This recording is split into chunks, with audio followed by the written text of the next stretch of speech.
విన్నాం. దేవునికి మహిమ కలుగును గాక. మంచి వర్తమానం అందించినటువంటి సహోదరుడికి డాక్టర్ రమేష్ దేవుని యొక్క సన్నిధిలో ప్రత్యేకమైన వందనాలు సన్మానాలు తెలియజేస్తున్నాను. సరే, మంచిది.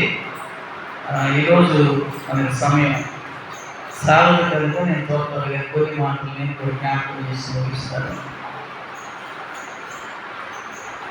ఇద్దరు ధనవంతులు, కానీ ఒకటి ధనమేమో నరకానికి తీసుకెళ్ళింది, ఒకటి ధనమేమో దేవుడు ఇవ్వమనకపోయినా ఇచ్చేసి పేదలకు అమ్మేసి ఏం చేసుకున్నాడు? పరలోకాన్ని సంపాదించుకున్నాడు. ఇంటిలో ధనమంతా పోగొట్టుకొని గొప్ప రక్షణ సంపాదించుకున్నాడు. ఇంటి నిండా ధనం పెట్టుకొని చచ్చిన తర్వాత వెంట రాని ధనం ఇంటి నిండా పెట్టుకొని వాడి పేరు జీవగ్రంథంలో లేకుండా పోయాడు. భూమి మీద మాత్రమే కొద్ది సంవత్సరాలు ఉండేళ్ళిపోయాడు. ఈ మాటలు ధనం భూమి మీద జీవితానికి ప్రాధాన్యత ఇచ్చే ప్రతి ఒక్కరూ కూడా సరి చేసుకోవడానికి దేవుడు మాట్లాడాడు. ఉన్న ధనాన్ని భూమి మీద ఉండగానే పరలోకంలో దాచిపెట్టుకోవడానికి గొప్ప అవకాశం ఉన్నది అని దేవుడు మరి ఒకసారి గుర్తు చేశాడు. అందుకే దేవుడికి మహిమ కలుగును గాక. సరే, మంచిది. ఈరోజు ప్రత్యేకంగా మదర్స్ డే అని చాలా మెసేజ్లు పొద్దున్నాయి, వస్తున్నాయి సెల్ ఫోన్కి. Mother's day, happy mother's day. తల్లుల దినం కాదు, దినోత్సవం. ఏంటది? తల్లులకు దినోత్సవం అంటే మదర్స్, హ్యాపీ మదర్స్ డే అని. తల్లుల దినమును బట్టి ఉత్సాహం. ఎందుకంటే ఒక ఆమె అమెరికాలో 1908వ సంవత్సరంలో ప్రారంభించిందట. అన్న ఆ పేరు. వాళ్ళ అమ్మ చనిపోక మునుపు, అన్న అనే ఆమె చనిపోక మునుపు వాళ్ళ అమ్మగారు చాలా పేదలంటే, రోగులంటే ఇష్టం అంట ఆమెకి. అందుకని ఆమెకున్న ధనంతో, ఆమెకున్నటువంటి జ్ఞానంతో ఎక్కడ పేదలు ఉన్నా సరే వాళ్ళ దగ్గరికి వెళ్ళి, ఎక్కడ రోగులు ఉన్నా సరే వాళ్ళ దగ్గరికి వెళ్ళి సహాయం చేసి, వాళ్ళు బ్రతికినంత కాలం వాళ్ళకి ఏదో ఒకటి హెల్ప్ చేసేదండి. ఆ పేరు అన్న రీవ్స్. ఈ అన్న తల్లి పేరు. ఆమె చనిపోయిన తర్వాత ఆమె మంచి విషయాలు గుర్తు చేసుకుంటూ, ఆ రోజుల్లో ఉన్న అమెరికా అధ్యక్షుడు కూడా, అమెరికా ప్రెసిడెంట్ గారు కూడా మంచి మనసు వచ్చి అప్పటి నుంచి ప్రపంచ తల్లుల దినోత్సవముగా మే నెల రెండవ ఆదివారాన్ని ప్రపంచ తల్లుల దినోత్సవముగా ప్రకటించింది. అప్పటి నుంచి గుర్తున్నవాడు. నేను ఒకసారి 2011లో మలేషియా వెళ్ళినప్పుడు అక్కడ ఒక చర్చిలో నేను కూడా వాక్యం చెప్పడానికి ఆహ్వానించబడితే అక్కడ చాలా బహుమతులు పెట్టి ఉన్నాయి. చాలా హంగామా జరుగుతుంది. ఆ సమయంలో నాకు అవకాశం ఇచ్చారు. నాకు దీని గురించి ఏం తెలియదు, మదర్స్ డే గురించి. అవకాశం ఇస్తే నేను కొన్ని వాక్యం చెప్పాను. అయిపోయిన తర్వాత అది ఎంతో ఉత్సాహంగా చేశారు. తల్లులందరికీ మంచి గిఫ్ట్లు, చాలా మంచి విలువైన గిఫ్ట్లు. దాంతోపాటు మీ పాస్టమ్మ గారు కూడా ఒక ఆత్మీయ తల్లే కదా, అందుకని పాస్టమ్మ గారికి కూడా అప్పుడు ఒక వాచ్యను ఏదో బ్యాగ్ ఇచ్చినట్టున్నారు. అవి అయిపోయినాయి, ఇప్పుడు లేవు అనుకుంటా. అలా గుర్తు కోసం ఇచ్చారు. సరే, ఎందుకు అంటే తల్లి యొక్క ప్రాధాన్యత ఎంత గొప్పదంటే ఆమె ప్రేమ, ఆమె త్యాగాన్ని ఖచ్చితంగా ప్రతి ఒక్కరు కూడా మర్చిపోకూడదు అనే దానికోసమే. తల్లి యొక్క ప్రేమ ఏముంది? త్యాగం. అందరికీ అనుభవాలు ఉన్నాయి కదా, తల్లులందరికీ అనుభవాలు కదండి. మగవాళ్ళు ఎక్కువగా సహించుకోలేరండి. మా కీర్తి ఏది ఇక్కడ లేదు. ఆ పిల్ల పొద్దు నుండి పాట పాడాలని మొదలేసింది. ఒక వచనం కూడా తినక బాగానే కోపం వస్తుంది, కొట్టమంటే ఏడ్చుద్దేమో, కొట్టుడికి అలవాటు పడిద్దేమో అని చేయలేక, మింగలేక దగ్గలేక వెనక కూర్చోవటమే కదా, అక్కడ ఎత్తుకున్నా ఆగట్లా, కూర్చోబెట్టినా ఆగట్లా. మరి ఏం చేయాలమ్మాయి?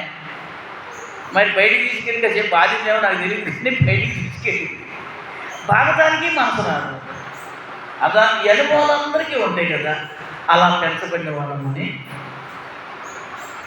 దీన్ని ఈ ప్రేమ ఎవరిచ్చారంటే ఒకసారి దేవుని వాక్యంలోకి వెళ్దాం. పరిశుద్ధ గ్రంథంలో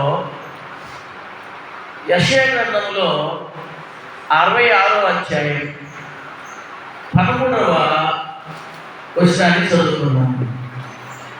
యెషయా గ్రంథంలో 66వ ఒకరి తల్లి వారిని ఆదరించినట్లు నేను మిమ్మును ఆదరించాను. హల్లెలూయా. అసలు చూడండి, అంటే ఒక విధంగా తల్లి ప్రేమ, తల్లి ఆదరణ పిల్లలకి ఎంత ఉంటుందో. ఇంకొక మాట అన్నాడు యెషయా గ్రంథంలో 46వ అధ్యాయంలో 3వ వచనంలో, యాకోబు ఇంటి వారులారా, ఇశ్రాయేలు ఇంటి వారిలో శేషించిన వారులారా, గర్భమున పుట్టింది మొదలుకొని నా చేత భరింపబడిన వారులారా, నేను సంఘ పెట్టుకున్న వారులారా అనిపించింది. అర్థమైందండి? ఎంత గొప్ప. ఇంకో మాట 45 అధ్యాయం అనుకుంటా, ఇదే యెషయా గ్రంథంలో ఉంటుంది, వారైనా మరుస్తారేమో కానీ అన్నమాట. మొదటి వచ్చినవి కదా, నేను గర్భమున పుట్టగానే యోనని పిలిచి తల్లి నన్ను ఒడిలో పెట్టుకుని మొదలుకొని ఆయన నా నామము ఎన్నో వచ్చిన తల్లి 15 వచ్చిన చదువు. స్త్రీ తన గర్భమున పుట్టిన బిడ్డను తరలింపకుండా సంటి పిల్లలు మనసున వారైనా మనసుదురు కానీ. అంటే దేవుని తర్వాత ఎవరయ్యా అంటే ప్రేమించగలిగిన వ్యక్తి తల్లి. అది చెప్పాలి.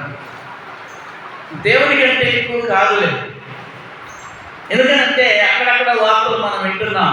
ఏ వార్తలు వింటున్నాం? కన్నా పిల్లల్ని వదిలివేసిన వార్తలు వింటున్నాం లేదా?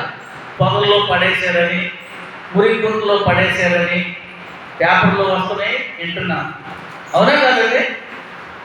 మాట్లాడదే వింటలేదా వార్తలు? ఎలాంటి సమస్యని వింటున్నాం.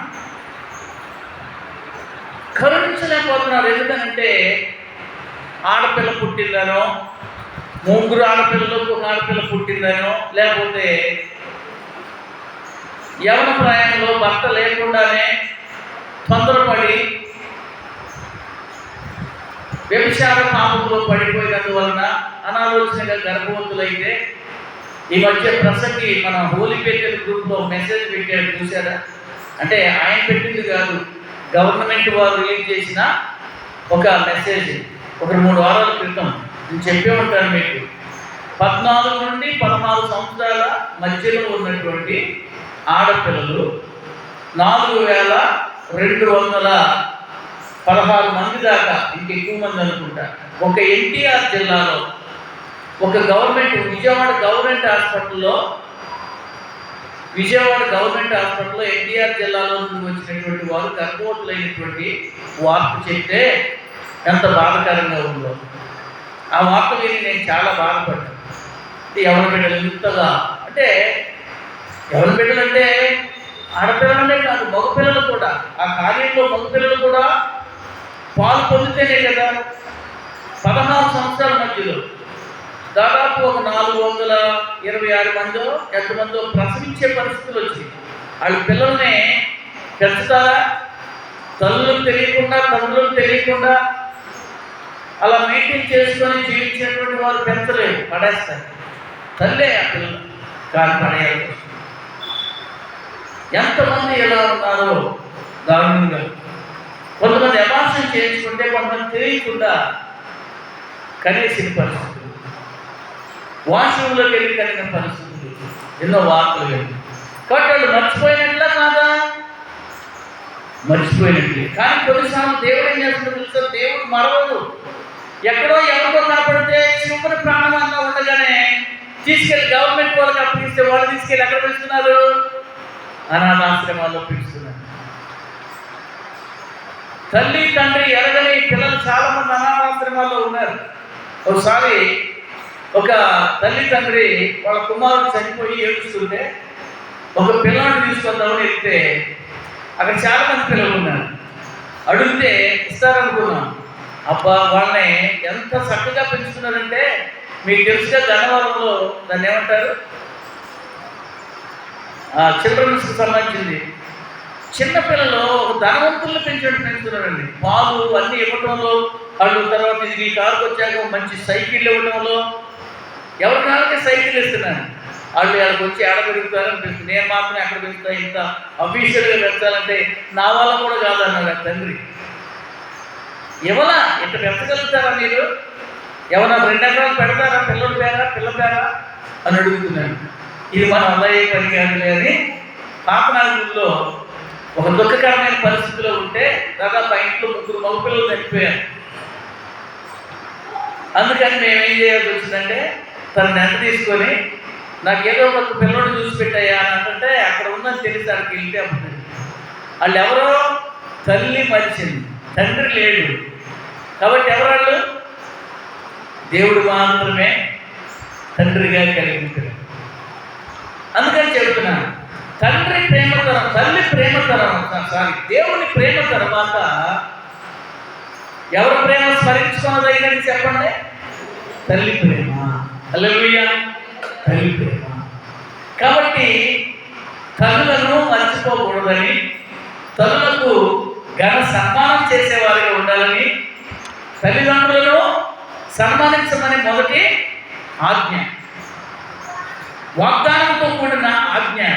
వాగ్దానంతో కూడిన ఆజ్ఞలలో మొదటిది అని దేవుడి వాక్యం. తల్లిదండ్రులు సన్మానిస్తే ఏం జరుగుతుందని చెప్పండి? ఫలితం, దీర్ఘాయువు. వాళ్ళు చక్కగా ఏర్పాటు చేశారు. ఈ సందర్భంలో తల్లులను ఎవరైనా నిర్లక్ష్యపరిస్తే చాలా ప్రమాదం అని గుర్తుపెట్టుకోండి. ఒక 5 విషయాలు తల్లులను నిర్లక్ష్య పెంచే విషయాలు, ఒక 5 విషయాలు సామెతల గ్రంథంలో నుండి నేను జ్ఞాపకం చేస్తాను. చక్కగా సామెతల గ్రంథంలో 1వ అధ్యాయం 10వ అధ్యాయం 1వ వచనం చదువుతారా? సామెతలు 11.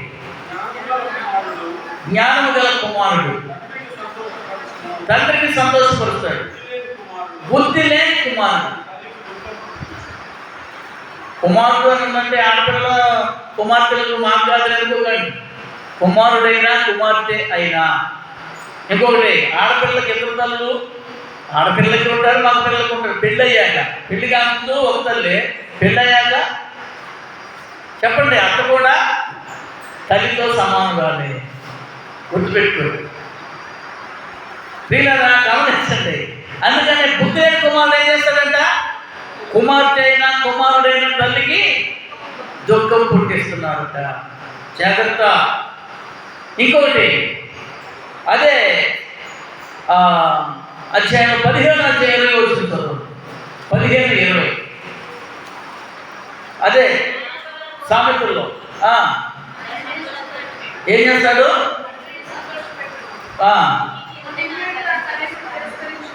తిరస్కరించే కొడుకు. బుద్ధి లేనివాడు తల్లికి దుఃఖం చేస్తాడు. బుద్ధి లేని కుమారుడైనా కుమార్తె అయినా తల్లిని నేను మాట్లాడిన అసలు అన్నావా ఏంటది చెప్పండి? తల్లిని ఎప్పుడు దుఃఖపరుస్తానండి? చెప్పిన మాట వినకుండా.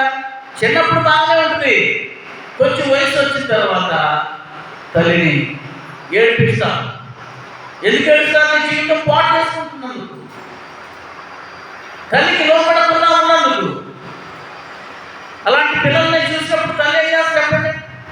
కొడుకుని చూసినా, అలాంటి కుమార్తెను చూసినా ఏడవటం తప్ప. అందుకే దేవుని వాక్యం చెబుతుంది, వాడు బాలుడైనప్పుడే వాళ్ళకి ఏం చేయాలంట? వాడు నడవలసిన ప్రభువానికి. సండే స్కూల్ అంటే చిన్న విషయం కాదు. నేను చెప్పాలంటే మీరు చైతన్యకో లేకపోతే ఇంకేంటి మంచి మంచి స్కూల్స్ ఏమి, వాటన్నిటికంటే గొప్ప స్కూలు సండే స్కూల్. చాలా విలువైంది సండే స్కూల్. ప్రభు చెప్పారు, నా యొక్క రానియండి పిల్లలు. ఎందుకనంటే వ్యర్థము వాడితేనంట వాడు సావకుండా ఉంటాడంట, పాతాళానికి పోకుండా ఆ కూతురునైనా కొడుకునైనా తప్పించేవాడుతారంట. అర్థమైందండి? సండే స్కూల్ టీచర్ గారి పిల్లలు మళ్ళీ సండే స్కూల్ మాస్టర్కి మాట్లాడరు, అందుకని వేరే చోట పంపాల్సి వస్తున్నారు. వీళ్ళు మళ్ళీ పిల్లలు ఏం చేస్తారు? మాస్టర్కి మాట్లాడారు. ఇక్కడ చక్కని వాక్యం నేర్పి, వాళ్ళు చక్కని ఆటలతో నేర్పి, చక్కగా ఏదో ఒక విధంగా దేవుని భయపడుతుందో. అసలు మా పరిచర్య ఇక్కడ ఎలా ప్రారంభించబడిందో తెలుసా? పూర్వకులలో పెద్దవాళ్ళు అసలు లేదు, ఎవరు చిన్నపిల్లలే, ఆడపిల్లలు మగ పిల్లలు. బాగా వాక్యం నేర్చుకోవడానికి ఇష్టపడినవాడు ప్రసంగి సురేష్, డాక్టర్ సురేష్ ప్రసంగి. చిన్నప్పటి నుంచే 3వ తరగతి నుండే నన్ను ప్రశ్నలు అడిగేవాడు. విన్న తర్వాత అదేంటన్నాయి మరి ఇదేంటన్నాయి అని అడిగేవాడు. అడగడమే కాకుండా ఆలోచించి మళ్ళీ మాస్టర్కి చెప్పేవాడంట. మా అన్నయ్య గారు ఇలా దేవుడి గురించి, యేసు ప్రభు గురించి ఇలా చెప్పారంటే ఆ మాస్టర్ ఒక రోజు నాకు ఒక లెటర్ రాసి ఇచ్చాడు. సరే నేను మళ్ళీ తిప్పి లెటర్ రాసే. మా ఇద్దరికి ఈయన దోత అయిపోయాడు. మాస్టర్ మీరుంటే నీతో మాట్లాడతాను, ఒక రోజు రమ్మంటారా అని నేను రాసి పంపించాను. ఆయన ప్రశ్నలకన్నిటికీ మళ్ళీ జవాబులు రాయకుండా నా వస్తాను మాట్లాడమంటారా అని. ప్రసాదరావు గారు ఆ రోజుల్లో మాస్టర్. నువ్వు కూడా చదువుకున్నావా ప్రసాద్ గారి దగ్గర? సరే రండి సార్, రండి పాస్టర్ గారు అని నేను వెళ్ళి ఆయనతో మాట్లాడిన తర్వాత, ఏంటండి ఈ పిల్లలకి ఏంటి చిన్న వయసులో దేవుడి గురించి ఇలా వాడు నన్ను అడుగుతుంటాడు, దేవుడి గురించి ఇలా అడుగుతున్నాడు, ఎవరు దేవుడు అని అడుగుతున్నాడు, మీరు ఆ యేసు ప్రభు గురించి ఎందుకు చెప్తున్నారు మన హిందూ దేశంలో అని అడిగితే నేను చక్కగా ఆయన చెప్పాను. దేవుడి గురించి చక్కగా చెప్పడానికి ఎవరు ఉపయోగపడ్డారు? ఇప్పుడు దేవుడి గురించి విన్న మాటల గురించి ఆలోచించే ఒక చిన్న బాలుడు ఉపయోగపడ్డాడు. ఆయన తెలుసుకున్నాడో లేదు కానీ సువార్త చక్కగా చెప్పేశాడు. ఈయనే దేవుడు గల దేవుడు అండి, ఈయన అమెరికా దేవుడు కదా. కొంతమంది తెలియక హిందువులైన వారు అపోహల్లో ఉండి అమెరికాలో ఉన్న దేవుడు అని. అమెరికాకి అసలు కాదు, ముందు మనకే యేసు ప్రభు వాక్యం అందింది. మన దేశానికి 52వ సంవత్సరంలోనే సువార్త వచ్చింది. అసలు అమెరికా దేశం కనుక్కుంది ఎప్పుడు? అమెరికా దేశం కనుక్కుంది ఎప్పుడు? సోషల్ ఎవరో చెప్తారో ఎవరో చూస్తున్నాను, నేను మర్చిపోయాను. ఈ రీసెంట్ 200 సంవత్సరాల క్రితమే అమెరికా దేశం అక్కడ ఉందని సువార్తకి ఎవడెళ్తాడప్పుడు. కనుక మన దేశానికి ముందు వచ్చింది క్రైస్తవ్యం. బ్రిటిష్ వాళ్ళ దగ్గర కూడా ముందెళ్ళ క్రైస్తవ్యం. అది కాక మన ఖండంలో యేసు ప్రభు పుట్టింది, ఆసియా ఖండంలో మన ప్రక్క దేశమే. కొంచెం దగ్గర మన ఖండంలో ఉందంటే మనకు దగ్గరే ఇజ్రాయేల్ దేశం. ఆయన సువార్త వచ్చింది 52వ సంవత్సరం. అందుకని తెలియక ఆయన అనుకుంటున్నాడు, కానీ ఆయన ఆలోచనలు అంటే పిల్లలు ఆలోచించగలిగే వయసు అది. అందుకని ఆ వయసులో పిల్లలు సండే స్కూల్ దూరం చేయకూడదు, పాపం అండి. నీవు దేవుని అడగకపోతే తెలియదు చేసేవనుకోవచ్చు, తెలిసి చేస్తే తప్పు. ఆ తర్వాత వాళ్ళు నిన్ను గౌరవించకపోవడం అనేది, వాళ్ళు నిన్ను తిరస్కరించడం అనేది కూడా నీవు చేసుకున్న తప్పు. నిన్ను గౌరవించకపోయినా, నిన్ను తిరస్కరించినా వాళ్ళు పాపం చేసి నరకానికి వెళ్ళడానికి కారణం నువ్వే అవుతావు. అందుకని ఏం చేయకూడదు? సరే ఇప్పుడు తెలుసుకున్నాం కాబట్టి పిల్లలైన వారు ఏం చేయకూడదు అంటే తల్లిని దుఃఖపరచకూడదు. నువ్వు చెప్పేది ఏంటి? నాకు నువ్వుతో నేను మాట్లాడను, అసలు నాతో మాట్లాడొద్దు. అలా చేయకాకమ్మాయి, అలా కొత్త ఫోన్ చేయకమ్మాయి. వయసు పిల్లవే, నువ్వు వయసుడివి, నువ్వు అలా ఫోన్ చేయకాకరా, మాట్లాడకాకరా అన్నప్పుడు ఏమొస్తుందంటే వాళ్ళకి వ్యసన పడిపోతుంది, కళ్ళ మీద వ్యసన పడిపోతుంది. జాగ్రత్త, వాళ్ళు తిరస్కరిస్తే అది శాపం. మూడవది దేవుని వాక్యంలో 9వ అధ్యాయం అదే సామెతలని నేను చెప్పానుగా 26వ వచనం చదవండి. సామెతల గ్రంథంలో 26వ వచనం. తండ్రికి కీడు చేసి ఎవరిని? తల్లిని తరిమేస్తారంట. ఏయ్, నువ్వు మా ఇంట్లో ఉంటాను వెళ్ళలేదపో, మేమేమైనా సంపాదించి పెట్టావా? ఏమైనా ఎకరాలు సంపాదించి పెట్టావా?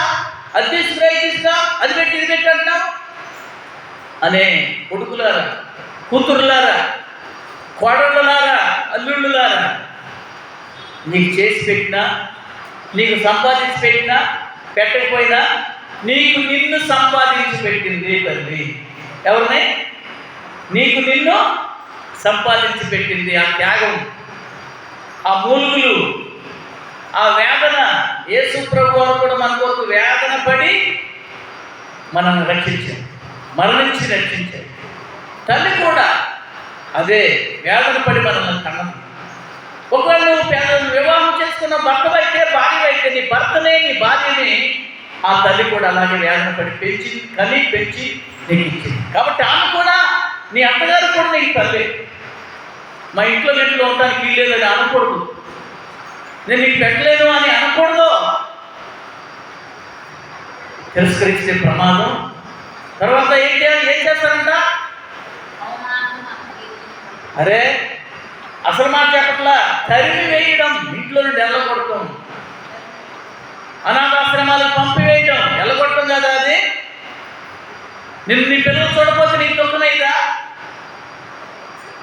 ఒక చిన్న స్టోరీ ఎక్కడో చూశాను నేను. ఒక తండ్రిని బాగా వాళ్ళ నాన్న బాగా కష్టపడి చదివించాడు. వాడు పెద్దోడయ్యాడు, లాభ ఉద్యోగం, కోడ ఉద్యోగం, కొడుకు ఉద్యోగం. ఆడికి పిల్లడు పుట్టాడు. వీళ్ళిద్దరూ ఉద్యోగం చేయడానికి వెళ్తున్నారు. ఈ పిల్లోడు పెరుగుతున్నాడు. ఇక వీళ్ళ ఆవిడ అంటుంది, నేను ఉద్యోగం చేసుకొని వచ్చి మళ్ళీ ఎక్కడ చేసి పెట్టేదండి, మీ నాన్నగారిని ఎక్కడ అనాథాశ్రమంలో పెడదామండి అంటే, వాళ్ళ నాన్న పక్కలాగా ఈ కొడుకు ఇబ్బంది పడుతుంటే 2 పోర్లైనవి. ఇటు భార్య పోరు, అటు తండ్రి మీద ప్రేమ. ఏం చేయాలో అర్థం కాక, నాన్న నువ్వేమనుకోక కానీ, నువ్వు సంపాదించావు, మాకు చాలా చేసి పెట్టావు, కానీ మేము విసుగుపడుతున్నాం, కొంచెం ఇబ్బంది పడి అనుకోకుండా ఆశ్రమంలో ఉంటే అంతా బాగా చూస్తారు, నెల వారానికి ఒకసారి నేను వస్తానని అక్కడ ఉంటావా అని ఇష్టం. తాతతో పాటు నేను కూడా వస్తానని ఈ మనవడు కూడా వెళ్ళి, ఈ మనవడు అంతా చూశాడు. అంతా అయిపోయిన తర్వాత తాత మళ్ళీ ఎప్పుడు వస్తాడు డాడీ అంటే,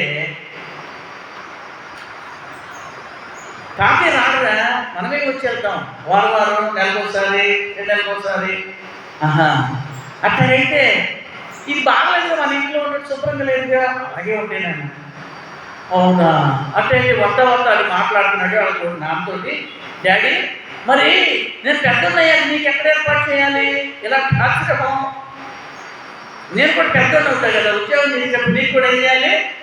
ఒక మంచి ఆశ్రమం చూడాలి కదా, నీకు మరి మమ్మీ కూడా ఏర్పాటు చేయాలి కాబట్టి ఎక్కడప్పుడు ఇప్పుడే నా మాట అంటే ఎలా ఉంటుంది తండ్రికి చెప్పండి. తరివేస్తానండి. పాపం ఎక్కువ సంపాదించడం కూడా, ఎక్కువ పెద్ద చదువులు చదివించి పెద్ద ఉద్యోగస్తులు చేయడం కూడా మంచిదిగానే ఉన్నంత బాధపడతారు చాలామంది తల్లులు. జాగ్రత్త, కోడళ్ళారా, కొడుకులారా, అల్లుళ్ళారా, కొడుకులారా, కూతురులారా. ఏదో దినోత్సవం సందర్భంగా హ్యాపీ మదర్స్ డే అని మెసేజ్లు షేర్ చేసుకున్నంత ఈజీ కాదు తల్లిగారిని, అత్తగారిని ప్రేమించడం. ఈజీ కాదు. దేవుని భయంతో ఏం చేయాలి? తరివేయడానికి ఎప్పుడు ఇష్టపడకూడదు. ఎంతకాలం చూసేది నేను నిన్ను? 2 కొడుకులుంటే మరీ ప్రమాదం ఉంటుంది. ఎంతకాలం చూసేది నిన్ను? అత్తగారు వాళ్ళు, లేకపోతే 2 కూతురు లేదన్న తల్లినికో, భర్త చచ్చిపోయినకు ఎక్కడ ఉండాలి? నా కూతురు దగ్గర ఉండాలి. ఈ అల్లుడు ఏమనకూడదు, నువ్వు ఒక్కదానివే, నేనే కూతురువి, ఆమె దగ్గర ఉండమన్నా. అయ్యా నువ్వైతేనే బాగా చూస్తావు అయ్యా, అందుకే నీ దగ్గర ఉండుకుంటూ అన్నానుకో, సరే అక్క, మా అమ్మాయికి అవుతుంది, నువ్వైతే అవుతావు, ఉండు అనగలవా అన్నా? నువ్వు దేవుని బిడ్డవి, ఆ దేవుని బిడ్డ కాదు, అందుకని వాళ్ళకి తెలియదు. నువ్వు దేవుని బిడ్డగా నీకు చాలా దేవుడు ఎక్కడుంటాడు? నీ జీవితం విషయంలో, నీకు అప్పగించిన వారి విషయంలో. కాబట్టి ఏం చేయకూడదు చెప్పండి? ఒకటి, దుఃఖపరచకూడదు. రెండోది, తిరస్కరించకూడదు. మూడోది, తరిమి వేయకూడదు. ఏం చేయకూడదు? తరిమి వేయకూడదు. నాలుగోదిగా ఇంకొక మాట చెప్తాను, మీకు జ్ఞాపకం చేస్తున్నాను. 29వ అధ్యాయం 15వ వచనం. 29వ అధ్యాయం 15వ వచనం. వ్యర్థమును గద్దింపును ఏం చేస్తాడంట? అవమానం తెచ్చే కొడుకు. ఎంతమంది, ఎవడి పిల్లడు రైడు, ఎవరు కూతురు అది అని అంటుంటే మాట తల్లి చెవిని పెడుతుంటే అవమానం కదండి. ఎంతమంది పిల్లలకు అవమానం తెచ్చేవాళ్ళు ఉన్నారు, తరిమి వేసే వాళ్ళు ఉంటున్నారు, అవమానం తెచ్చే కూతురు. జాగ్రత్త. అంత అయిపోయాక ఏడవటం కాదు, ముందే దేవుని వాక్యంలో మీరు ఇక్కడ 31వ అధ్యాయం బాగా చదవండి. ఇంటికి వెళ్ళి చదువు వచ్చిన వాళ్ళు అందరూ సామెతలు 31వ అధ్యాయం. తన ఇంటి వారి నడతలను బాగుగా కనిపెట్టేది ఎవరో తెలుసా? స్త్రీయే. ఇంటి వారి నడతలు, ఎప్పుడు సెల్ ఫోన్ చూస్తుంది, ఎలా ఎంతసేపు చూస్తుంది, ఎప్పుడు టీవీ చూస్తుంది, ఎవరితో మాట్లాడుతుంది, ఎవరితో చాటింగ్ చేస్తుంది, నా కూతురు నా కొడుకు ఏం చేస్తున్నాడు అని పట్టించుకోకుండా ఉంటే ప్రమాదం. అది ఇల్లు కట్టేవారి లక్షణం కాదు. జ్ఞానవంతురాలు తన ఇల్లుని ఇల్లు కట్టేవారు ఏం చేయాలి? వారి ప్రవర్తన విషయంలో జాగ్రత్తలు తీసుకోవాలి. వాడు చదువు విషయంలో అంటే తీసుకుంటే కుదరదు, ఆ పిల్లల చదువు విషయంలోనే కాదు.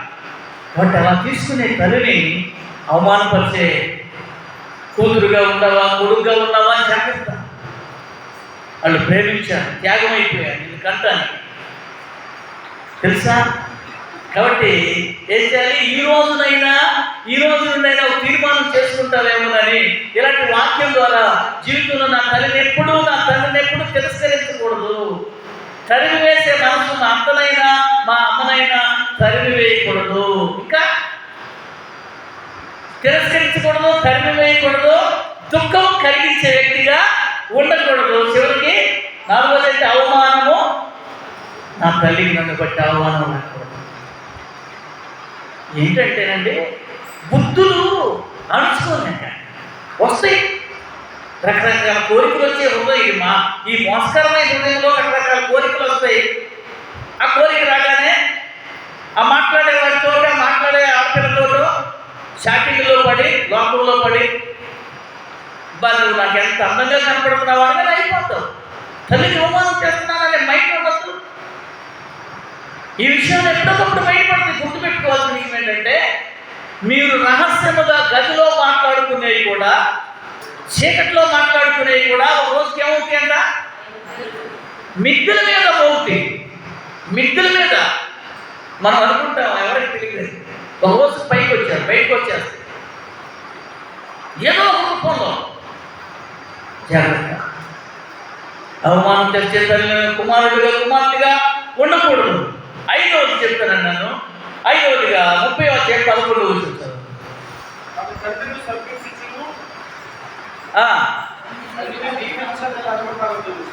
అసలు వాళ్ళు ముసలు అయిన తర్వాత పిల్లలే వాళ్ళ తల్లిదండ్రులు.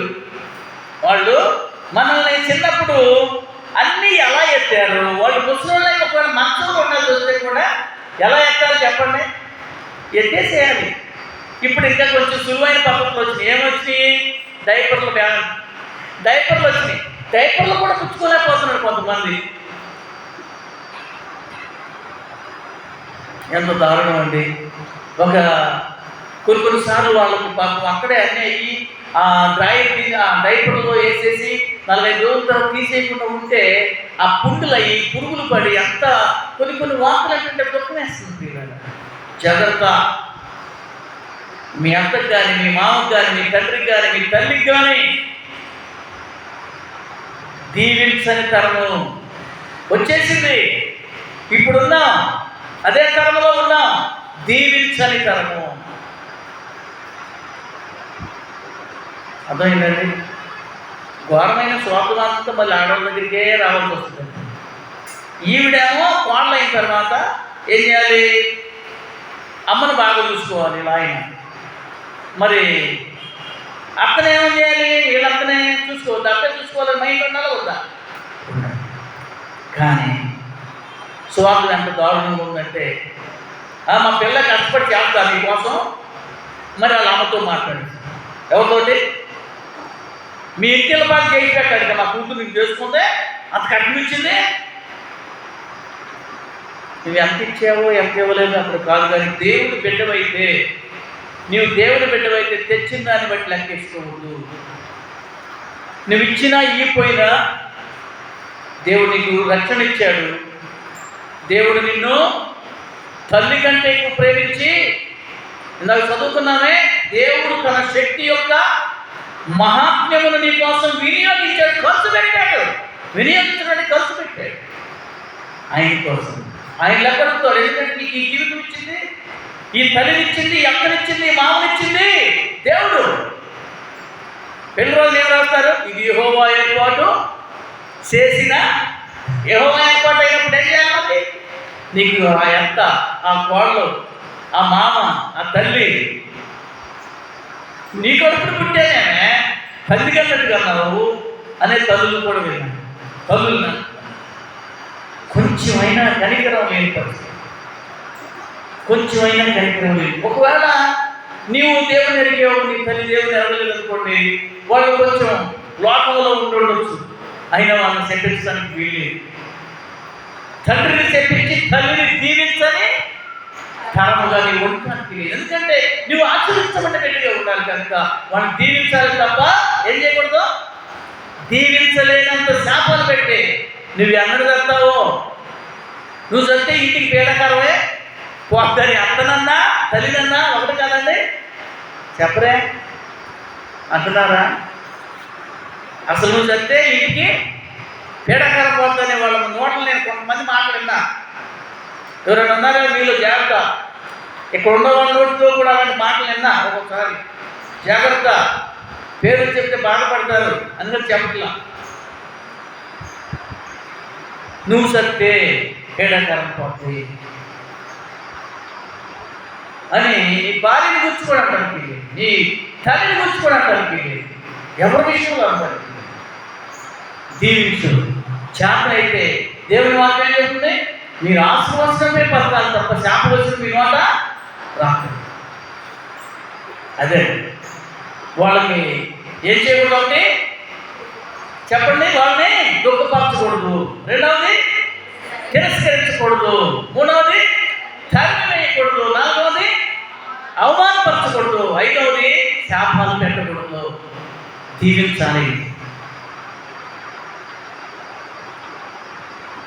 ఒక 3 విషయాలు ఏమేమి చేయాలో చెప్తాను. ఇంకా ఒక 3 విషయాలు ఏంటంటే వారికి ఎల్లప్పుడూ మనం చేయాల్సిన ఏంటో తెలుసా? మొదటి మాటను బట్టి సన్మానించాలి. దేవుని మాట ఏం చెప్తున్నాడు? వాళ్ళకి ఏం చేయాలంటే మనం చేయకుండా చెప్పారు. ఇప్పుడు దాకా చేయవలసినవి 3. ఒకటి ఆజ్ఞలో వాగ్దానంతో కూడిన ఆజ్ఞ ఏంటది? తల్లిని తండ్రిని సన్మానించడం నేర్చుకోవాలి. అమ్మ నువ్వు నన్ను కని నాకు ఈ జన్మనిచ్చి, నిజంగా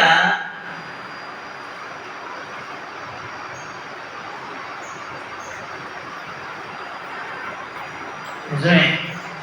మా అమ్మ నాకు చాలా మంచి విషయం చెప్పింది. అంటే పాటల విషయంలో, పాటలను అర్థం చేసుకునే విషయంలో ఒక్కో సందర్భంలో ఒక్కొక్క పాట పాడేది. పెద్ద తుఫాను వచ్చినప్పుడు, 70 ఏళ్ళ తుఫాను వచ్చినప్పుడు ఆవిడ ఒక పాట పాడేది. అప్పుడుకి నాకు గుర్తుంది. ఇంటి నిండా నీళ్ళు వచ్చేస్తున్నాయి.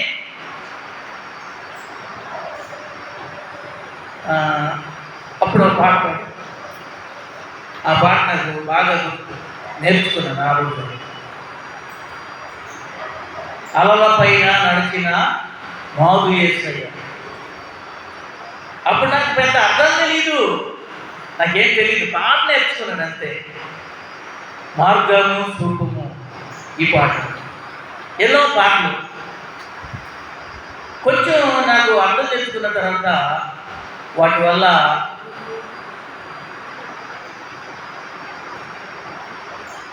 భలే ఆనందం వేసి భలే నేర్చుకున్న మా అమ్మ అనిపించింది. దేవుని బిడ్డలారా, ఒకవేళ తల్లి తండ్రి ద్వారా జన్మనివ్వటమే కదండి జీవితంలో ఎన్నెన్నో విషయాలు ఉంటాయి. అందుకని మనం ఏం చేయాలంటే వారిని సన్మానించాలి. రెండవది ఏం చేయాలో తెలుసా?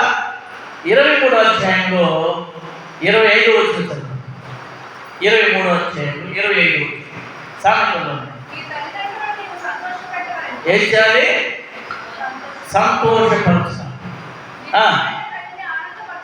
ఏం చేయాలి? తల్లిని ప్రత్యేకంగా ఆనందం చేయాలండి. తల్లిని ఆనందపరచాలి. వాళ్ళు చచ్చిపోయిన తర్వాత ఏమన్నా కొంతమంది తెలియక, నేను అందుకే అలాంటి వాళ్ళు చేస్తే నేను భోజనాలు కూడా చేయను. చచ్చిపోయిన రోజు చూపిస్తారు బొమ్మను పెట్టి, ఆ బొమ్మ దగ్గర ఆ వండిన దాంట్లో నుండి, పలారంలో నుండి, కూరలో నుండి, ఆ బిర్యానీలో నుండి ఏం తీసుకొచ్చి పెట్టాలంటే బొమ్మ దగ్గర పెట్టాలి. తింటారా? ముసలోళ్ళు అయిన తర్వాత పెడితేనేమో వాళ్ళకి ఆశ ఉంటుంది, ఇదిగో కొంచెమే తిను. ఒక తండ్రిని ఒక కొడుకు అంటున్నాడు, అత్త కొడుకు వాళ్ళు అంటున్నాడు, కొంచెం తిను, ఎక్కువ తిను కాకు, తింటే అక్కడే ఈ రోజున చేసుకుంటారు. ఎవరైతే పోతారు పొందారా? వాళ్ళకేమో ఆశ ఉంటుంది. చిన్నపిల్లలకు ఉన్నట్టు. అయ్యో అవును, ఆనందం ఎలా వేస్తుంది చెప్పండి. కాబట్టి దేవుని పిల్లరా, వాళ్ళని ఆనందపరచాలి. రెండవది. మూడవది, రోమపత్రిక 16వ అధ్యాయం 13 వస్తుంది చివరిగా. రోమపత్రిక 16వ అధ్యాయం 13. ఇక రూపును గురించి రాయబడింది. చదువుతారా? 16-13. ప్రభునందు ఏర్పరచబడిన రూపునకు వందనములు, అతని తల్లికి వందనాలు, ఆమె నాకును తల్లి. పౌలు భక్తుడు. దీనిరా రూపు అనేవాడు ఒక విశ్వాసం, ఆత్మ సంబంధమైన విశ్వాసం. కానీ పౌలు గారికి వాళ్ళ తల్లి గారు, ఒక తల్లి ప్రేమ చూపింది. రూపు తల్లి, పౌలు గారి శిష్యుడైన రూపు తల్లి.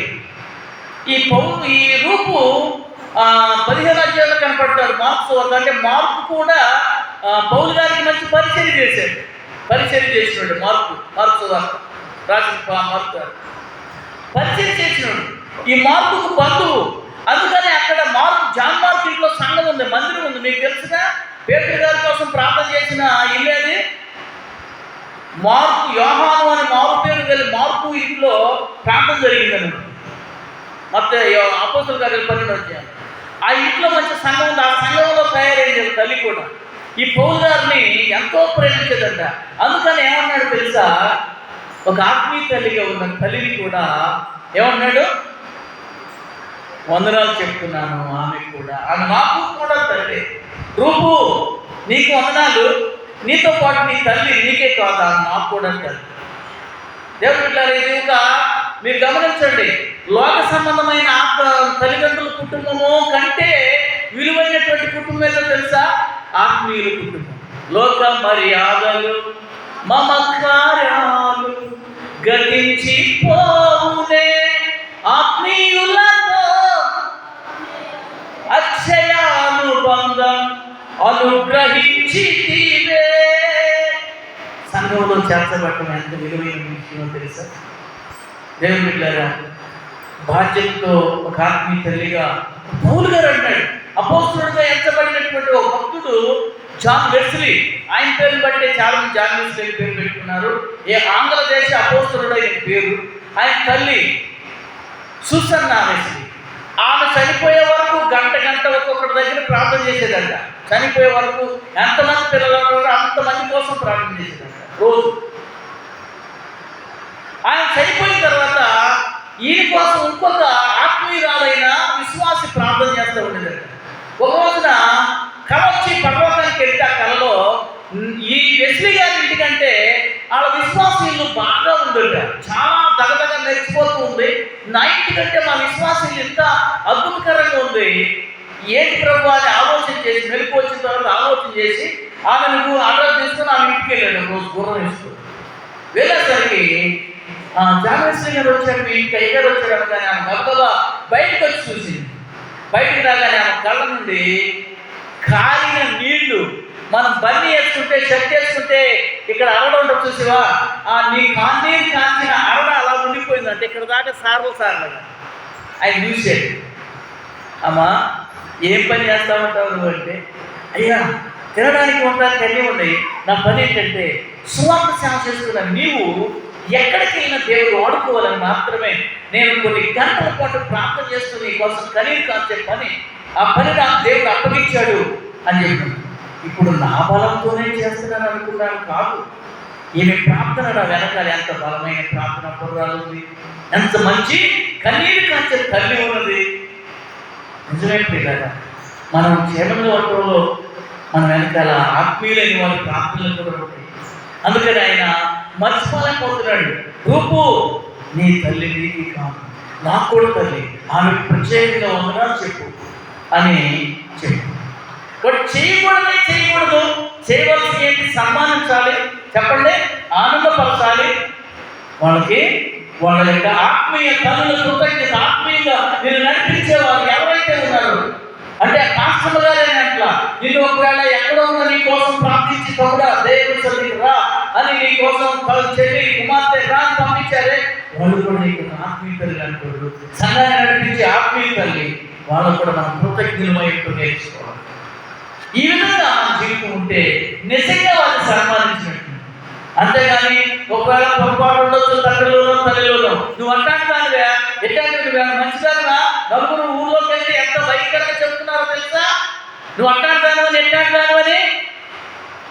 దేవుని బిడ్డలారా, తెలిసిన తల్లిని, తెలిసిన వ్యక్తివి అయితే, ఆత్మీయురాలు అయితే, ఆత్మీయుడు అయితే నీ తల్లి తప్పులు తెలిసి ఉండొచ్చు, కానీ దేవుని వాక్యం చెప్తుంది ప్రేమ.